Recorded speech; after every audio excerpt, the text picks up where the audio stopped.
morning guys, dito tayo sa breeder section number 2. Ito guys, si anak ni Vandenbroek Paborito. Ito marunong kumain. Baka sa sa susunod na linggo ililipat na natin to. Sasama natin doon sa sa Flyers Loop para maka-viewing na sila na maaga. Okay? Dito tayo sa breeding number 1. Napansin ko kanina mukhang may sisiyo na sila yata. Check natin.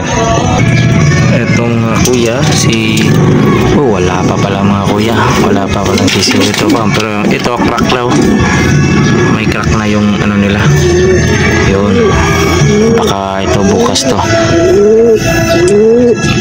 Isa wala pa